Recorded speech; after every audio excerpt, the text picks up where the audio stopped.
कल बरोज़ जुमा 15 दिसंबर सूबे महाराष्ट्र का उमूमी इज्तिमा का आगाज़ हो रहा है। इज्तिमा की तैयारियां गुज़िश्ता एक महीने से ज़ायद अरसे में मुकम्मल कर ली गई है। याद रहे कि यह इज्तिमा धूलिया शहर में सूबाई सतह का माजी में हुए इज्तिमा से 30 बरसों बाद मुनक्किद हो रहा है। मालेगांव में साल 2007 में मदरसा तजवीदुल कुरान मालदा शिवार में सूबाई इज्तिमा मुनक्किद हुआ था, जो कामयाबी के साथ एक यादगार इज्तिमा के तौर पर तारीखी रहा। लाखों का मजमा था और मालेगांव वालों ने मेज़बानी करते हुए अपनी खिदमात से सूबे महाराष्ट्र के मुसलमानों का दिल जीता था। अब 16 सालों के बाद धूलिया में मुस्लिम कब्रस्तान के पीछे मुल्ला जी ढाबे के पास ये इज्तिमा बड़े ही तैयारियों से आलम इस्लाम में इस्लाम की बका व तरक्की, इस्लाम की सलामती के फ्यूज़ व बरक़ात के लिए मुनाकिद हो रहा है। मालेगांव के शहरियान को खुसूसी तौर पर रियासत महाराष्ट्र के मुसलमानों को उमूमी तौर पर अपने कारोबार को बंद करके इस इज्तिमा में शरीक होकर दीन और दुनिया के लिए अजर अज़ीम के मुस्तहिक बने। बुज़ुर्गान दीन के अलावा इतने बड़े मजमा में कोई ऐसा बंदा ज़रूर होगा जिसका इस इज्तिमा में शिरकत करना अल्लाह को कबूल हो। अल्लाह ताला को इसकी इबादत और दुआ पसंद आए और न जाने किसकी दुआ से आलम इस्लाम के मुसलमानों को इसका फ्यूज़ पहुँचे। लिहाजा 15, 16, 17 दिसंबर जुमा, शनिचर, अतवार को होने वाले इस इज्तिमा में ज़रूर ज़रूर शिरकत करें। कानून की पासदारी करते हुए एक अच्छे शहरी और अच्छे मुसलमान होने का सबूत दें। 2 व्हीलर गाड़ियों को ट्रिपल सीट और तेज़ रफ्तारी से सवारियां चलाने से बाज रहे। किसी को तकलीफ़ देना ये मोमिन का शुआर नहीं है। बिस्मिल्लाहिर्रहमानिर्रहीम नहमदुहु व नुसल्ली अला रसूलिहिल करीम, अम्मा बाद। हमारे लिए बड़ी सआदत और खुशनसीबी की बात है कि सूबे महाराष्ट्र का तबलीगी इज्तिमा 15, 16, 17 दिसंबर को धूलिया में मुस्लिम कब्रस्तान के पीछे होने वाला है। ये इज्तिमा पूरे महाराष्ट्र के लोगों को कवर करेगा और महाराष्ट्र भर में तबलीगी जमात से ताल्लुक़ रखने वाले अफराद इस इज्तिमा में शरीक होंगे और एक बड़ा इज्तिमा होने जा रहा है। मालेगांव और धूलिया 50 किलोमीटर का फासला है, लेकिन कभी भी मालेगांव वालों ने धूलिया वालों को और धूलिया वालों ने मालेगांव वालों को अपने से अलग नहीं समझा। मालेगांव का इज्तिमा रहा, धूलिया के लोग उसमें अपने तन मन धन से शरीक रहे। इसी तरह धूलिया का इज्तिमा रहा तो मालेगांव में तबलीगी जमात से वाबस्ता और ख़ास तौर पर वो नौजवान जो दीनी रुझान रखते हैं उस इज्तिमा की इब्तिदाई तैयारियों से ले कर के उसकी कामयाबी तक के लिए कोशा रहते हैं। आज इस मौके पर पहली गुजारिश तो मेरी ये है कि इस होने वाले इज्तिमा को 100% कामयाब करना है। उसके लिए तबलीगी जमात से वाबस्ता और ऐसे अफराद जो इस बात को समझते हैं कि इस तरह के इज्तिमात दीन की बका और दीन की नशर व इशाअत के लिए बहुत कारगर साबित होते हैं, ऐसे लोगों से गुजारिश है कि ख़ुद भी शरीक हों और अपने साथ अपने दोस्त व अहबाब को ले कर के उस इज्तिमा में शरीक हों। हो सकता है हमारे इस अमल से ऐसे अफराद जो दीन से दूर थे वो दीन से करीब आ जाएं और अल्लाह ताला उनकी आखिरत बना और संवार दे।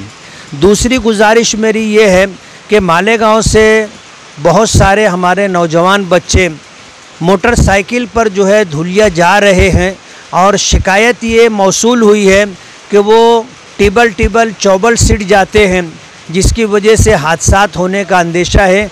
एक तो 3 सवारी 2 व्हीलर के ऊपर बैठना गैर कानूनी है। मालेगांव पुलिस ट्रैफिक पुलिस और इसी तरह धूलिया ट्रैफिक पुलिस ऐसे लोगों के ख़िलाफ़ कार्रवाई कर सकती है। और अंदेशा ये भी है کہ جب اس طرح سفر کیا جاتا ہے ہائی وے پر ٹو ویلر کے ذریعے جس پر 3-3 4-4 لوگ بیٹھے ہوں تو حادثہ ہونے کا اندیشہ بڑھ جاتا ہے۔ اور ہوتا یہ ہے کہ اس طرح کی حرکت سے جب حادثہ ہوتا ہے تو ان کے ساتھ ساتھ پورا خاندان اور گھر کے سبھی افراد جانی اور مالی اعتبار سے بہت زیادہ تکلیف اور پریشانی میں مبتلا ہوتے ہیں۔ تو پولیس ڈپارٹمنٹ کی طرف سے یہ گزارش کی گئی ہے اور ہم جمعیت علماء مالیگاؤں کی طرف سے یہ اپیل کرتے ہیں کہ وہ ہمارے نوجوان بچے جو دھولیہ اجتماع کی تیاری کے لیے جا رہے ہیں وہ ٹو ویلر سے نہ جائیں، اور اگر ٹو ویلر سے جانا مجبوری ہو تو ڈبل سیٹ سے زیادہ نہ بیٹھیں۔ 3-3 4-4 لوگوں کا ایک سواری پر بیٹھنا حادثات کو دعوت دینے کے مترادف ہے۔ اس لیے گزارش یہ ہے کہ اجتماع کے لیے جہاں ہم کوشش کر رہے ہیں، تن من دھن سے لگے ہوئے ہیں، وہیں اس اجتماع میں کسی طرح کی رخنہ اندازی نہ ہو، غیر قانونی کام نہ کریں اور ایسا کوئی کام نہ کریں جس سے خود بھی اور اپنے اہل خانہ بھی پریشانیوں میں مبتلا ہوں۔ اللہ تعالیٰ سے دعا ہے کہ اس ہونے والے اجتماع کو اللہ تعالیٰ دین کی بقا، دین کی نشر و اشاعت کا ذریعہ بنائے اور ہر قسم کی رکاوٹوں سے، دشواریوں سے اللہ بچائے اور عافیت کے ساتھ یہ اجتماع کامیابی سے ہمکنار ہو۔ اچھا ہو جائے، اسی کی تیاری میں سب لگے۔ کل کی چائے آج سے اچھی ہو اور کل کی روٹی آج سے اچھی ہو، کل کا دن آج سے اچھا گزرے، کل کی راحتیں آج سے بہتر ہوں، ہے نا بھائی؟ کل کا لطف آج سے بہتر اور زیادہ ہو، سب کل کو بہتر بنانے کی فکر میں لگے۔ آنے والا کل آج سے بہتر ہو جائے۔ نبی علیہ الصلوۃ والسلام کہتے ہیں یہ کل نہیں،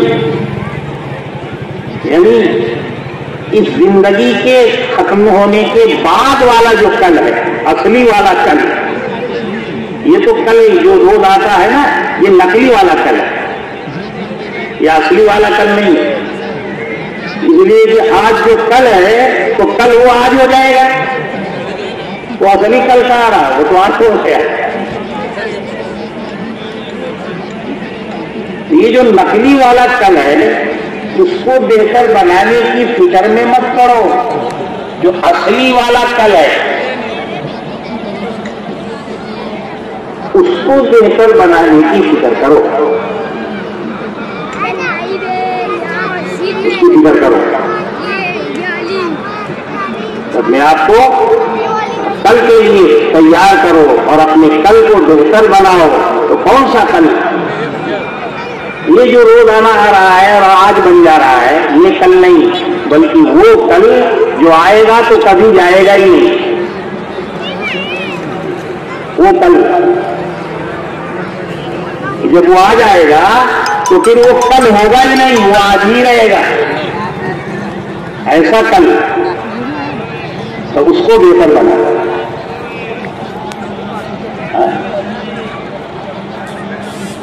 تو سادے زندگی میں یہ کہ ہم اس دنیا میں اللہ تعالیٰ نے ہمیں بھیجا ہے اور زندگی دی ہے، تو اس دنیا کی زندگی کو بہتر بنانے کے لیے نہیں، بلکہ اس دنیا کے بعد آخرت والی زندگی کو بہتر بنانے کے لیے اللہ نے دنیا میں بھیجا ہے، اور یہ زندگی اس کو بہتر بنانے کے لیے نہیں، اس کو بہتر بناؤ۔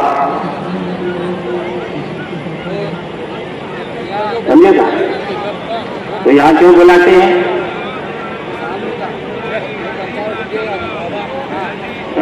شہر کے ہر محلے سے آئے، ضلع کے ہر سینٹر سے، ہر بستی سے ایمان والے جمع ہو گئے، سفر کر کے آئے، اپنے کاموں کی ترتیب لگا کے آئے۔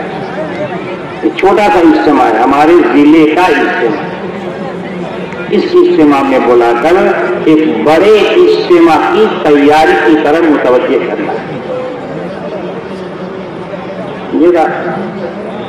یہ تو چھوٹا اجتماع ہے، ایک بڑا اجتماع ہوگا،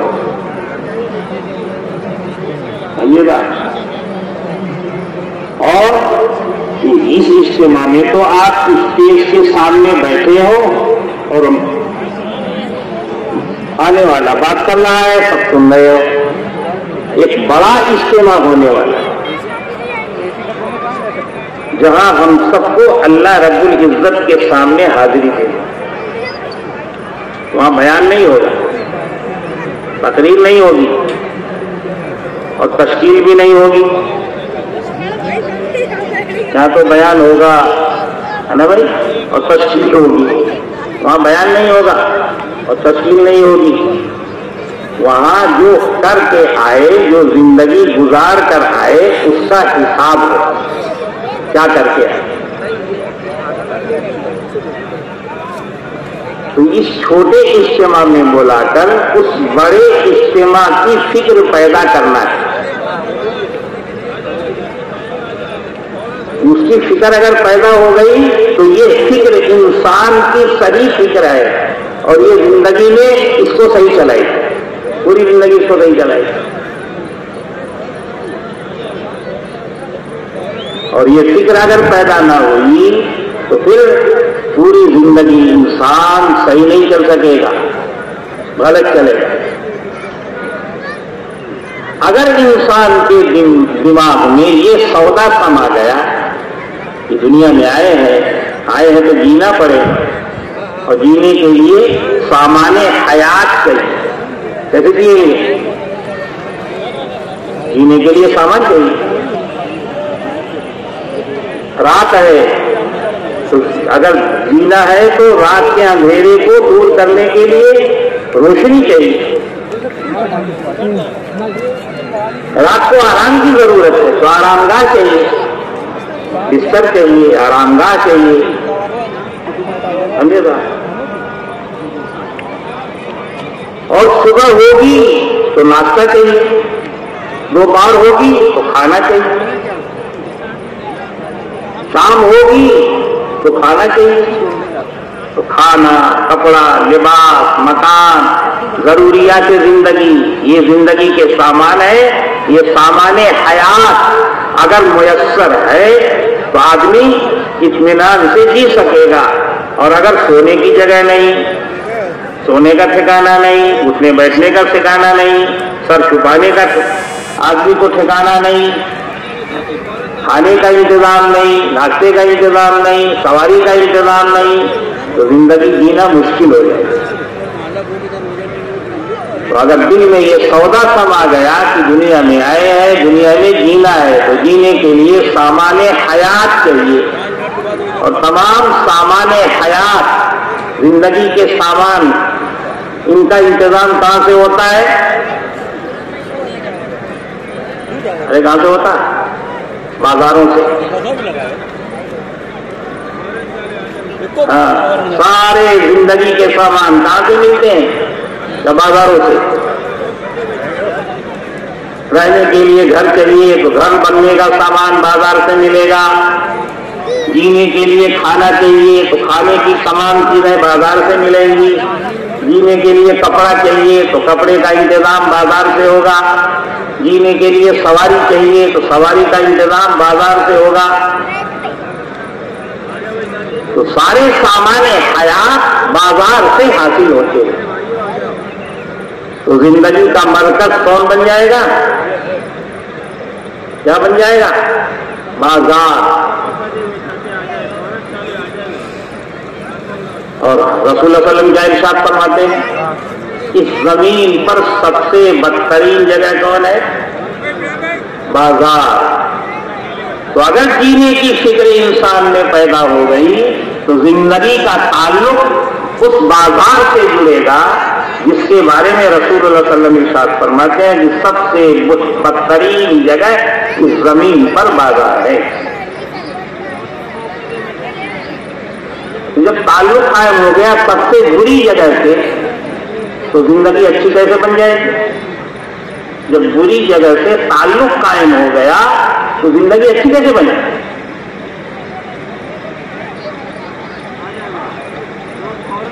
तो यहां बुलाकर समझे साहब, इसी सोच को बदलने की कोशिश है कि हर आने वाला, हर ईमान वाला اس سوچ کو اپنے اندر سے نکالے کہ ہم اس دنیا میں جینے کے لیے نہیں آئے ہیں، اور ہماری زندگی جینے کی تیاری کے لیے نہیں ہے، بلکہ ہماری زندگی کائے کی تیاری کے لیے ہے؟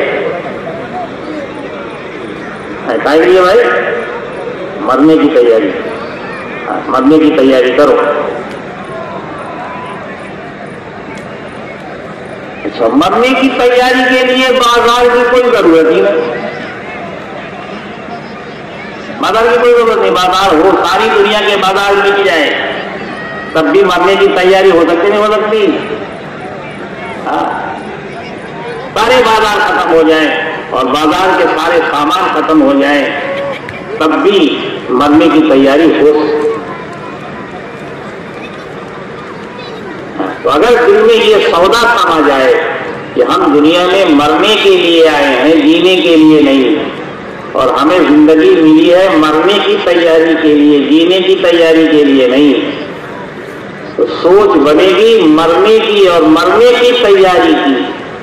تو مرنے کی تیاری کہاں سے ہوتی ہے؟ مرنے کی تیاری کیا ہے؟ مرنے کی تیاری کوئی لمبا چوڑا نہیں، 2 ویلر 3 ویلر 4 ویلر کوئی ضرورت نہیں ہے، پیدل بھی مرنے کی تیاری ہو سکتی ہے۔ نہ 2 ویلر کی ضرورت ہے، بائسکل کی بھی ضرورت ہے، کوئی ضرورت نہیں، پہیے کی ضرورت ہے ہی نہیں مرنے کی تیاری کی۔